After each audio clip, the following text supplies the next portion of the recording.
If you've played any of the Portal games, you should know there's an evil AI in the game with a very unique voice called GLaDOS. Let me give you the fast version, and then I can find to get to see as soon as I get there. If you have any questions, just remember what I said in slow motion. That same AI makes several cameo appearances in the movie Pacific Rim, featuring a very similar voice. 2 pilots engaged in neural bridge. Producer Guillermo del Toro was such a fan of the games that he approached the game's developers, Valve, who approved the idea.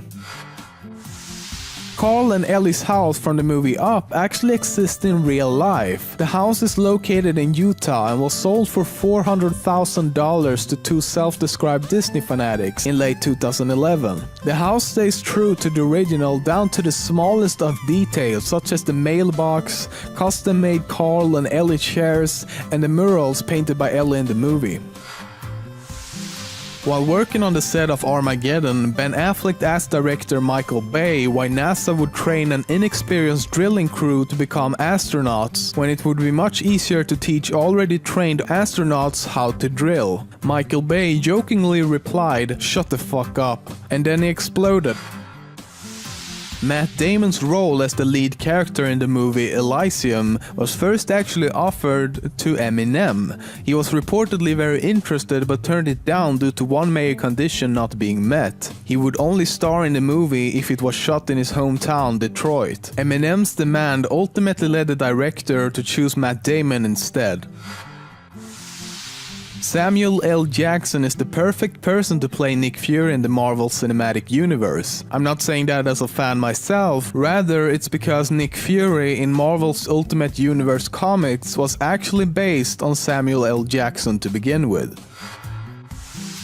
In Jurassic Park, there's a scene where a T-Rex attacks a vehicle with 2 children inside. When the T-Rex launches at the roof of the vehicle, the glass breaks and lands on top of the children. However, this was not meant to happen. So the screams of fear you see in this scene are somewhat genuine as the animatronic dinosaur attacks and breaks the glass.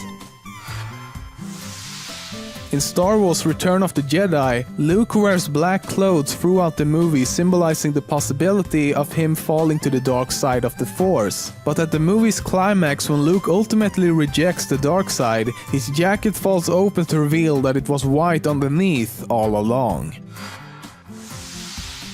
There's a scene in the first Spider-Man movie where Spider-Man catches Mary Jane as well as her lunch tray from falling to the floor. This scene involves no CGI or special effects of any kind. Actor Tobey Maguire finally managed to catch the food on the train just as it's seen in the movie after 156 takes. The only trickery used was some glue to stick the lunch tray to Maguire's hand.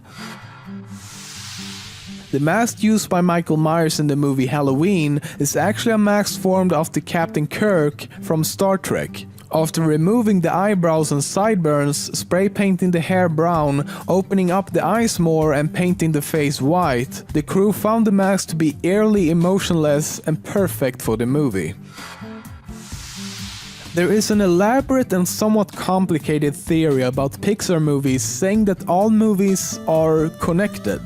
For example, the theory says that the witch in Brave is actually Boo from Monsters Inc., who's been looking for Sully ever since she was a kid. That's because in Brave, the witch has a carved out picture of Sully from Monsters Inc., as well as a wooden model of the pizza truck from the Toy Story movies. But there's more. You know how in Monsters Inc. they go through doors to get to the human world to scare kids? The theory is that the monsters actually travel back in time to when humans still existed, and if we go back to Brave, we see that the witch transforms the inside of her house by closing and opening a door, supposedly by using the same technique. This might also explain why she has a model of the pizza truck, as she's been traveling through time using magic to find Sully.